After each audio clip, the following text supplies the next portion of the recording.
আজকে আমরা 7, 8, 9 ও 10 নং হাদিস শিখব ইনশাআল্লাহ। আন আনাসিন রাদিয়াল্লাহু তাআলা আনহু, হযরত আনাস রাদিয়াল্লাহু তাআলা আনহু হতে বর্ণিত, ক্বালা তিনি বলেন, ইন্না রাসূলুল্লাহি সাল্লাল্লাহু আলাইহি ওয়াসাল্লাম, নিশ্চয় রাসূল সাল্লাল্লাহু আলাইহি ওয়াসাল্লাম মারর গমন করলেন, আলা গিলমানিন কতিপয় বালকের পাশ দিয়ে, ফাসাল্লামা আলাইহিম অতঃপর তিনি তাদেরকে সালাম করলেন। মুত্তাফাকুন আলাইহি, হাদিস ইমাম বুখারী ও মুসলিম রাহমাতুল্লাহির ঐকমত্যপূর্ণ বর্ণনা। এখন আমরা 8 নং হাদিস শিখব ইনশাআল্লাহ।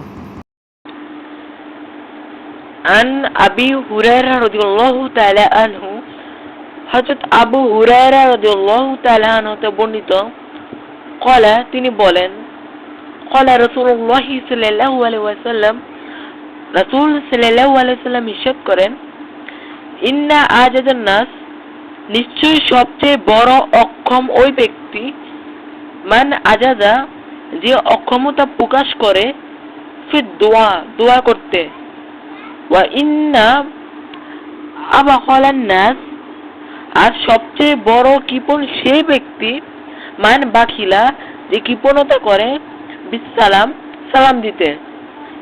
রাহুল বাইহাকি, ইমাম বাইহাকি রাহমাতুল্লাহ হাদিসটি বর্ণনা করেছেন।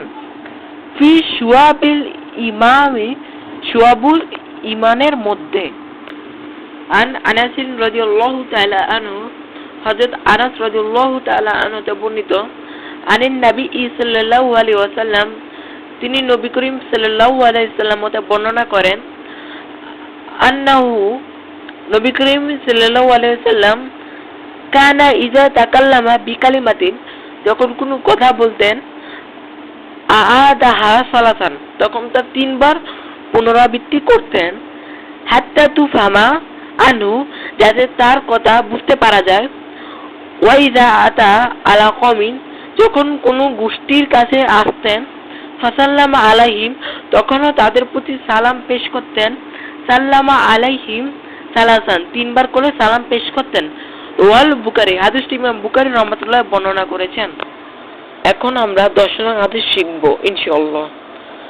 আন আনাস রাদিয়াল্লাহু তাআলা আনহু, হযরত আনাস রাদিয়াল্লাহু তাআলা আনহু হতে বর্ণিত, ক্বালা তিনি বলেন, ক্বালা রাসূলুল্লাহ সাল্লাল্লাহু আলাইহি ওয়াসাল্লাম, রাসূল সাল্লাল্লাহু আলাইহি ওয়াসাল্লাম ইরশাদ করেন, ইযা সাল্লামা আলাইকুম, যখন তোমাদেরকে সালাম দেয়, আহলুল কিতাব, আহলে কিতাব, ফাকুলু, তখন তোমরা বলবে, ওয়া আলাইকুম, তোমাদের উপরও। ওয়া আলাইকুম শব্দের অর্থ হলো তোমাদের উপরও। মুত্তাফাকুন আলাইহি, হাদিসটি ইমাম বুখারী ও মুসলিম রাহমাতুল্লাহির ঐকমত্যপূর্ণ বর্ণনা।